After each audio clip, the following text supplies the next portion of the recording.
Recently এই ভিডিওটা এই ফেসবুক পেজ থেকে প্রচুর ভাইরাল হয়েছে মানে মোটামুটি আজ পর্যন্ত 70 লাখ লোক এই ভিডিওটা দেখে নিয়েছেন, কিন্তু তাদের মধ্যে অনেকেই নেগেটিভ কমেন্ট করেছেন। তো তারই আজকে ক্লিয়ার করার জন্যই এই ভিডিওটা করছি।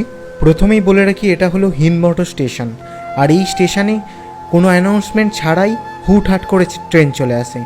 কিন্তু এনাদের ট্রেন একদম অ্যানাউন্সমেন্ট হওয়া সত্ত্বেও এনারা উল্টো দিক থেকে ট্রেনে উঠছে।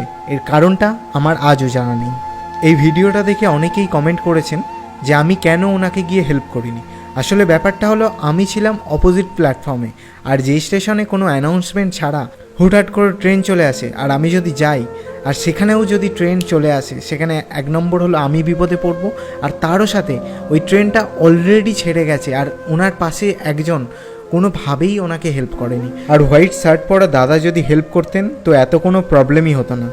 তো যাই হোক, এরও সাথে বলে রাখি, এই ভিডিওটা করার জন্য অনেকেই অনেক রকম কথা বলেছেন, তাই এবার জানিয়ে রাখি আপনাদের এই ভিডিও করার কারণ। প্রথমত হলো, এই হিন্দমোটর স্টেশন দিয়ে আমি অনেকবার যাতায়াত করেছি আর প্রতিবারই ফেস করেছি কোনো অ্যানাউন্সমেন্ট ছাড়া এখানে ট্রেন চলে আসে। তো তাই জন্য মানুষ অনেক বিপদে পড়ে। আর তারও সাথে বলে রাখি, এই হিন্দমোটর স্টেশনে অনেক অ্যাক্সিডেন্ট হয়, হয়তো এর জন্যই অ্যাক্সিডেন্টটা হয়। আর দ্বিতীয়ত এই ভিডিওটা করার কারণ হলো, এই ভিডিওর মাধ্যমে আমি একটা সোশ্যাল মেসেজ পৌঁছে দিতে চেয়েছি আপনাদের কাছে, যাতে এরকম ভুল মানুষ আর দ্বিতীয়বার না করে। এরপর আপনি কি ভাবছেন কমেন্ট সেকশানে সেটা কমেন্ট করে আমায় জানাতে পারেন।